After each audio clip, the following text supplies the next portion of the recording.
Hello everyone and welcome back. Today we're talking about handstands. Now, handstands are cool. There's no doubt about that. Fortunately for you, they're also one of the easiest calisthenics moves to get into as a beginner. So if you've never done a handstand before and you want to get into it, then this video is for you. There's three very important elements when you're learning a handstand and when you're doing a handstand. The first is the strength element.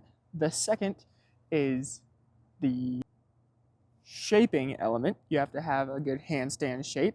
And the third is the balance element. Video, we'll dive into each of them and show you some progressions and exercises to get better at each part, as well as show some common mistakes people make when learning or training handstands. Part one is strength. If you're strong enough, sometimes it doesn't even matter if your handstand looks like a pile of noodles. You'll still be able to do it because you are super strong. Having strong shoulders is very important for getting a good handstand, as well as having a super tight core. So that's what all of the exercises that we're gonna do are gonna be focused on. The first one is just holding a nice straight push-up position, working on getting your shoulders over your hands. From there, you can do rocks back and forth where you lean as far as you can, hold it for 3, and then come back. The next progression would be a mountain push-up, where the goal is to make a straight line all the way from your hands through your shoulders to your hips. When doing a handstand, there's two different positions your shoulders can be in. They can be in a closed position, which is in front, or they can be in an open position, which is arms behind your head. The goal with this exercise and with most of the handstands that we're going to do is to keep your arms in an open shoulder position. From this position, you're going to try to lean over your hands farther and farther and go up on your toes more and more. Next, you're going to use a block or a bench or a wall or even a tree to slowly move your feet higher and higher off the ground until you get to a fully vertical position.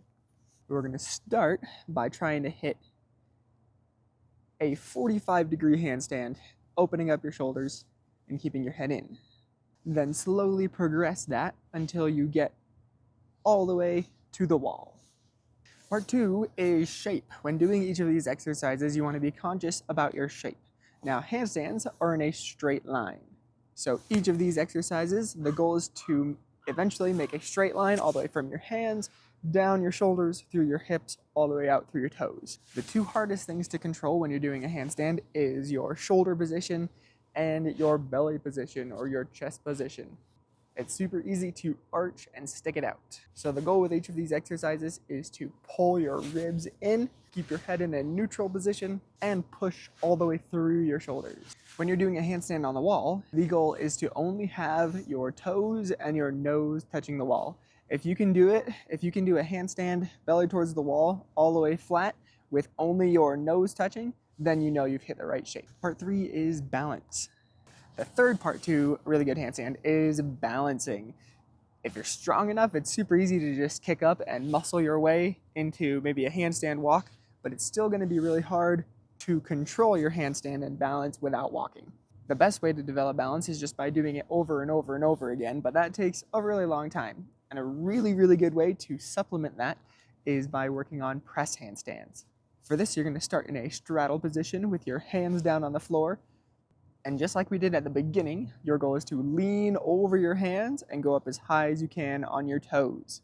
From there, you're going to lean up against a wall and you're going to lean over so your shoulders hit the wall and then try to jump your hips up so your hips hit the wall and then bring your legs together. Next, the goal is to do that same movement on the floor. Jump so your hips, lean your shoulders over your hands, jump your hips up so they're over your shoulders, and then bring your legs together. Then we're going to work on holding each of those positions. So jump and hold your straddle as long as you can without moving your hands, and then slowly make it higher and higher until you can control it all the way up. Now, this is really hard. So in the meantime, you can start your handstand on the wall, and then lift one foot up and try to balance with just one foot on the wall. Then slowly kick your toe off and try to hold it as long as you can by pressing super tall through your shoulders. If you fall back to the wall, that's okay. Or if you roll forward, that's okay as well. Your goal is to use one foot to hold your balance, and the other foot should be helping you push off the wall, trying to hit that balance point. if you continue working on all these steps, eventually you will get a handstand that you can impress all of your friends with. I wish you the best of luck on your handstand journey.